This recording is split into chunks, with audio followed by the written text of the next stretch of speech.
This is the Business Storytelling Show with Christoph Trapp. Name a top 20 storytelling podcast and a top 5% podcast globally. Christoph chats with thought leaders and experts to share tips and tricks that can help you tell your company's stories better to drive business results.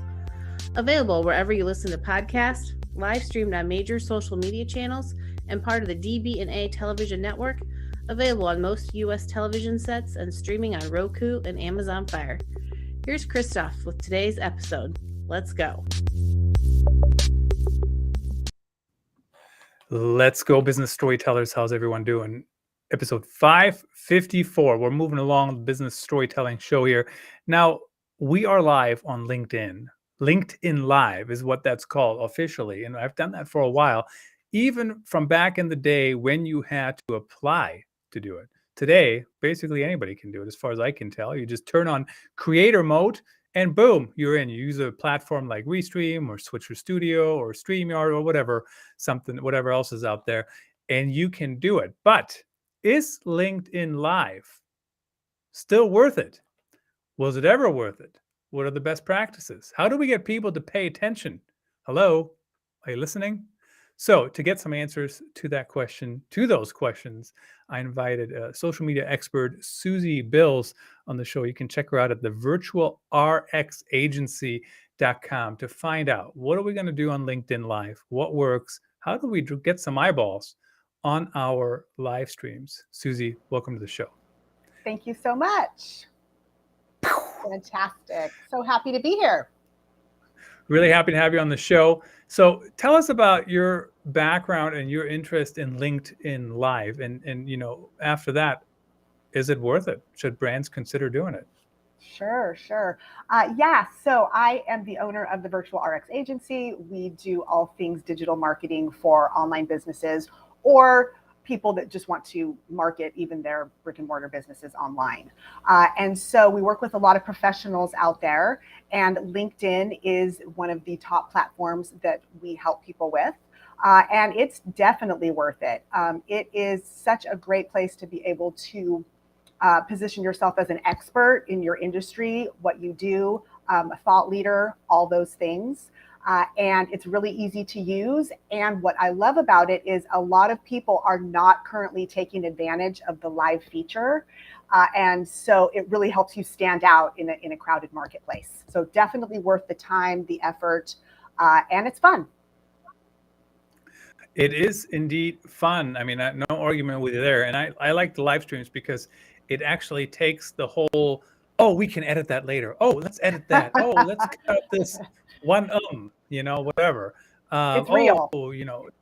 It's real, right? We're just people. We're just talking. We're just chit-chatting. What's interesting to me about that comment you made, so it back in the day when you had to literally apply to get on there, I get it that it's not everybody doing LinkedIn Live. Today, anybody do it. Why are people not? Why? What's the barrier? What's the hurdle? So there's two. So the first one is I don't think a lot of people know that they can do it. It still seems like that's when I talk to people, they're not even aware of it. And I think it was because you did have to apply previously. But the main reason that people aren't doing it is the main reason that people just aren't doing it anywhere is scared of showing up live, scared of what people are going to think, scared of sounding stupid or messing up or whatever, like you said, not being able to edit out anything like post-production. But the duality in that, or the ironic piece of that, is that's what people connect to because we're all human. We all say, most of us, we mess up, we fumble over words, but that's just being human. And so it's attraction marketing at its best when you show up real and talk about what you know about, right? And what you can help people with. You are going to attract those people that you're going to be a good fit for. And just as importantly, you're going to repel the ones that you're not a good fit for. And that's equally as important. And it's a great place and a great way to grow your network. And repelling the people we're not a good fit for, that's certainly always, that's not a bad thing, but it certainly doesn't feel good when you figure that out. And, you'd be shocked. We do almost daily Instagram reels and TikToks, my 8-year-old and I. And I've gotten crazy messages of people who I think they're just rude. Maybe they don't like me. I don't know, but it's outrageous the negativity that people throw around because they can hide behind a keyboard Yeah, or yeah. some Hmm. pseudonym or whatever. Now, when you start on LinkedIn, so certainly the Business Storytelling Show, very structured. This is how we do it. I almost said very little wiggle room. I mean, there's wiggle room in what we talk about, but the format is pretty set in stone, right? So how should brands start? Should they do like a talk show like this? I mean, I've seen big brands, just three people hanging out basically and talking about what's new with the product. I mean, that's another way to do it. How would you recommend that brands do this in a perfect world? How do they get there? Yeah, so it depends. Depending on, if you are representing a large brand, right? There's going to be some guidelines and some things that you have to adhere to because of the company. If you're more of an author or a coach or somebody that has a service business, you really can just show up as yourself and give valuable information or education on something. What people are really looking for, even with the big brands, but it's just a little easier to do it if you're kind of your own brand, is some steps, something, some information that they can take away and go do something with, right? So there's a lot of information out there, kind of, theories on things or big broad topics. But if you can show up and share some valuable tips for somebody, like I show up and share like 5 ways to show up live on LinkedIn. Somebody can actually take what I'm sharing and go do something with it and have a transformation or a solution to a problem they've been having. That's the best way to do it, because that is what people are looking for. They need some help with something. And if you're the person there that can provide it, then they're going to be coming back for more and more. And of course, at the end of the day, it's yes, we are live, but people also watch the replays, and and then there's other ways you can repurpose it. We turn this into a Yes. podcast. Now it goes on the DB TV television network, and not saying that everybody should be starting with all those channels, but certainly that's an option. Now, I've had people on the show who talk about how you should show up, and you should dress how you would dress if you're out and about in a meeting or something. And I mean, I dressed like that in a long time. I mean, I don't even wear hard Yeah. pants. Some people say, "What are Yeah. hard pants?" Hard pants are really just regular pants. Regular But pants. we were. But I wear sweatpants most days. So how should brands? And at the end of the day, those brands are represented by people. How Right. should those people show up? So, for example, I'll wear whatever. I mean, this is not a horrible outfit by any stretch of the imagination, but it's also not something I would wear if I was in an office. So I take Yeah. more care of the lighting, right, and the sound and all those things. But Right. what tips do you have to offer there? Yeah, so for LinkedIn, we do want to keep in mind it is the professional social media platform. So there should be a level of professionalism. I mean, and not like exactly what you were just saying, Chris. You look fine, right? That's perfect. I just have a shirt, like I'm not in a suit. It kind of depends on your brand. Maybe if you're an attorney, you might want to show up a little more in that realm, or in that style. Again, whatever you're comfortable with. I do, though, with my clients, I do make sure that they understand that showing up like on an Instagram live or doing a reel is different than when you're showing up really as the face and talking about your business on the professional platform. So there is a little there. I believe there's a little difference. Some people show up doing, all kinds of different things. But even if you pay attention to LinkedIn versus Facebook or Instagram, even the style of content is different. There is crossover, but if you're there to talk about business and give people some information that they can use to, help their business or whatever you do for them, I do believe there should be some forethought of how you want to show up and how you want to be perceived by your audience, right? That's just part of how it is in business. You don't want to show up in your pajamas necessarily if you're going to be talking about, your law firm, right? So you do want to make sure that they match up. You certainly want to look the right way. And Yeah. One thing, I was actually at a court hearing. It's been a while back, and the judge, and this was on Zoom, out of Okay. state here, not in Iowa, and And the judge says, "And who are you?" Not to me, but whoever she was talking to, the lady. I think it was the lady. I'm pretty sure it was. And she says, "I'm the attorney representing whomever." And the judge says, "Well, I didn't know that because you're not wearing a jacket."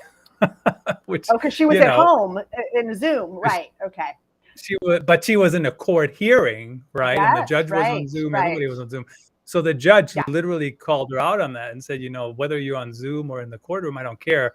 You attorneys wear jackets, right? So you do want to keep that in mind of how to appear and how to look. Now, when it comes to the technology things, like what do you advise people on how to do LinkedIn? I mean, I use Restream. I got a microphone, and I've changed my opinion on this, Susie. A couple of years ago, I would tell you, you don't need a professional microphone. And maybe you didn't, but the competition wasn't quite there. And today we have spatial audio for everybody, right? You have an iPhone, you have spatial audio, like the end. And it's just, I think a microphone is becoming more and more important. Does everybody have to have 5 lights shining on them? Probably not, but maybe one. And I've probably made a 180 on that topic. But what's your advice? Yeah. So what I like people to do first is let's get you over the hurdle of just showing up. Like, let's just get you going, right? That's the first part. I don't advise people to go buy, microphones and lighting lighting maybe, but right at first, right? I just want to get them kind of dipping their toe in so we can start to get comfortable. But part of that is you want to be confident when you show up, right? So lighting is super important. And now that I do more podcast interviews, I definitely have a microphone because I know that's important to the podcasters, right? We want to sound good. So I help people kind of in steps, right? But the first part is showing up. The second part, lighting would be my number 2. I have a ring light. Lighting, microphones, they've become very inexpensive for really good ones. So for under $100, you can have a good mic and some lighting. And that's going to just help you be more confident when you show up. Because literally, as you're doing your lives, you're looking at yourself. So it's a little different than like public speaking where you're looking out at an audience, right? I mean, most of the time we're just like looking at the camera and talking to ourselves. So if you're not really comfortable with what you're seeing, that will come across in your energy and your confidence and things like that. So yes, I'm with you. I'm with you on definitely on the microphone. Very important. Well, especially, I mean, yes, we do video on LinkedIn Live, but I think people, if the video is not perfect, they might still watch. But if the audio is horrible, they definitely will not stay with it. Agreed. So that's right. So of course, on LinkedIn, social media is always an interesting topic for me when it comes to intertwining your personal brand with the company brand. So in my opinion, I think there were some rulings on this years ago. I haven't looked recently, but in theory, my practice also is that, you shouldn't require employees to do anything on their own social media account. It's their account. But there's also value, right, to stream to your own personal account. So for example, let's say I'm the marketing person or whatever, and I'm on the show. Should I stream to the company page? Or maybe it's or should I stream to my own page? Or what's your philosophy on one or the other, and how do you go about that? Yeah, so for LinkedIn, the personal profile is what it's called, but it's different than like your Facebook personal profile because again, it's the professional platform. So streaming to your personal profile on LinkedIn, you are still, even though you're representing yourself, you are representing your company. So, and a couple of the things that are only available to you on LinkedIn, on your LinkedIn profile, are connecting with people, right? That initial connection request. And so there's a little bit of more leeway if it's like your Facebook, because those are platforms and Instagram that are really were created more for social, like your social interactions. But my thought is with LinkedIn, since it is a professional platform and if you're doing an interview about your company, that you would stream it to your to both, actually, to your personal professional profile, and also the company's page if they have a company page. Now, obviously, your company can't make you do that, but hopefully you have a great relationship with them and you're proud to be part of the company and you're doing the interviews or you're doing whatever you're doing because you're promoting your business.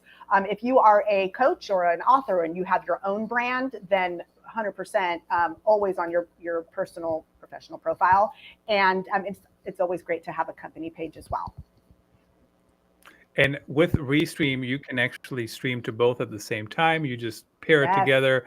I don't think you can do it in the same account, but you have to have two accounts, and then you stream to one, and then you pair it. That's the title, the name of how they do it.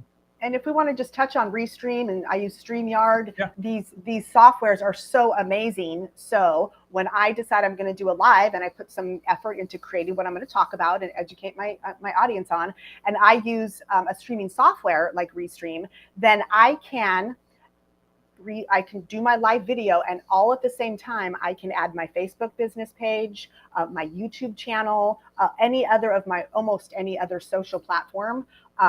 Not Instagram, but most of the other ones, and I can live stream to them all at the same time. So that it's the best way to work smarter, not harder. And if you're going to put the effort into doing a live video, let's get it across all your platforms at the same time with no additional work for you. Love it. And I love that too. And what's interesting about that is, me going to 2 more channels there's no extra work for me, right? Exactly. I just add 1 more channel, 2 more channels, 3 more channels.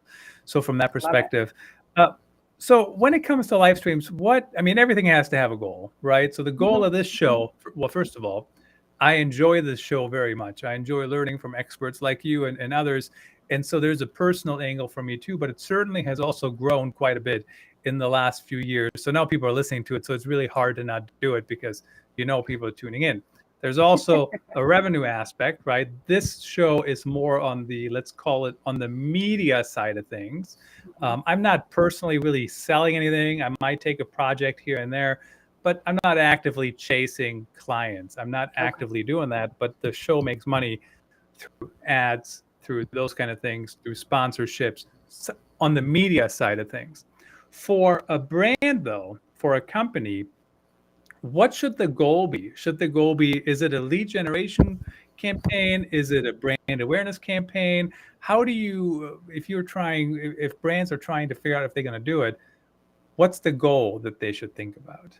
Yeah. So it kind of depends. Everybody has different intentions at different times or different goals in their business at different times, right? So if you're just starting out, you want to get on there and brand awareness, right? You just want to get out in front of people so you start building your network. If you are launching a product at a certain time, then that would be the intention, maybe for a series of live videos that you're going to create and then come on and do, leading up to that launch of a new product or whatever you're launching. So it really depends.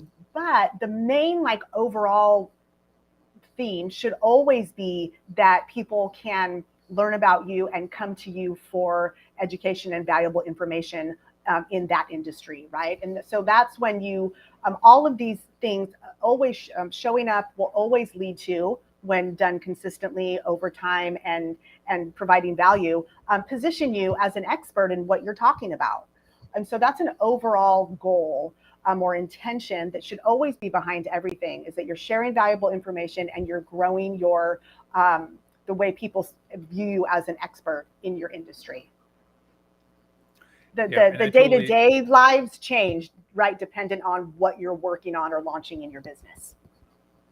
Absolutely. And I certainly agree with that. And the other thing is now all these things show up in search too, right? So when you are sharing content, when you're out there, you have different topics, it can show up, especially when you turn it into a podcast. So I always find that interesting. If you have people commenting, so I'd be interested to find out how you feel about commenting. And there's different lines of thoughts here, right? I've seen projects where people were, I don't remember what the right term is.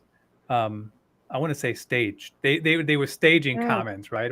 Or starter comments. Like somebody would say, here's the first comment. But it's really written by the marketing team. And then some shows we don't have any comments. Some shows we don't get to anything else because people are just commenting and commenting and commenting. So it's like all over the place, depending on what the topic is, depending on how we're distributing it, all these different things. How important is it to get comments? And would you recommend that companies have starter comments or just try to encourage people to participate? Yeah, I wouldn't really encourage the starter comments.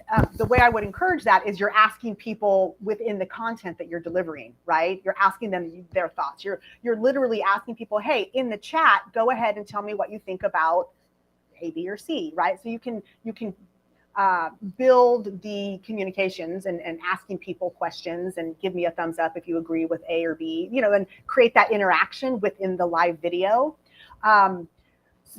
Yeah, but I wouldn't really encourage starter comments in the chat, again, unless I want to encourage it through my speaking and through what I'm sharing with people. And that's actually, the more I think about that now, is after you said that, I'm like, why do people have to have starter comments anyways? That's ask like what you're doing. Yeah. Just ask the question. Like, why do you have to sit like on a webinar? Same thing. You got two people talking, and they say, "Oh, here's some sort of like." Just ask the question yourself. Right. Why are we faking engagement? It's exactly. Kind of dumb, and usually what happens too, or what seems to always happen, is somebody that will ask a question. When somebody actually takes the initiative and asks a question in the chat, like, 100 other people are thinking that same question. They just aren't taking the initiative to ask the question. So it is great. Like, you do want to create that interaction because it's going to help so many more people that are just observing. You will. That's something great also to keep in mind, right? People are observing you. They are watching you. They are seeing you, and they may never comment or like, and you'll never know about them, but they do consume what you're doing. So let's not get too caught up, especially at first, on like views, likes, and comments. Let's just get out there and start doing it, and those other things will come. And of course, when people comment on your live stream, it actually pushes your live stream out further because it also shows up as a comment on that page. Do you have any tips on how do we distribute the live stream? How do we get it in front of people? Like, do we have to run an ad? What have you seen working? Yeah. So, one of the first ways, right, is what we touched about a moment ago, is getting it on all the different platforms while you're doing it. That's great. The other thing about videos in general, live, and not live in particular, but I love live, but just videos in general, is that we can take that video and create so many different pieces of content from that one video, right? So we can repurpose that into, you can repurpose it into a blog if you get it transcribed. You can repurpose it into small snippets for social media. You can you can repurpose it into just creating reels or videos, or I have an ebook that's like, I think it's 30 different ways you can use one live. How can we turn it into 30 different pieces of content? So that's how we redistribute it, right? Is we can take it and then chop it up and turn it into other pieces of content, or you can outsource that to somebody for relatively inexpensive. And so if you're doing 4 videos a month, like one a week, and it's a great video full of educational information, you can create easily 15 to 20 pieces of content from that one video. So if you are doing 4 a week, you'll be able to, grab so much out. Again, working smarter, not harder, is really the best. There's so much stuff you can get from these lives, and that's kind of what I do too, right? I use it for all the different channels, and then do an article. The other thing I want to mention quickly that you can do also, that I've noticed recently, is you can, when you go to LinkedIn, when you schedule it, it creates an event, so you can invite people to that event. You can search for the different areas. In the last 45 seconds here or so, Susie, tell us, how do people find you? How do they reach out to you? Who's your perfect client? That kind of thing. Yes. So my website is thevirtualrxagency.com. Of course, I'm on LinkedIn, Susie Bills. And my ideal client, well, actually, we help anybody who wants to market their business online. So brick and mortar, online business only, any of that, because digital marketing is what needs to happen today in order to have a prosperous business, I believe. So we help people in all different ranges and ways with that. And usually we start off with social media because people are overwhelmed in that particular area. And then, we take it from there. Fantastic. Thank you so much for joining me and sharing your insights. Really appreciate it. Absolutely. Thank you so much.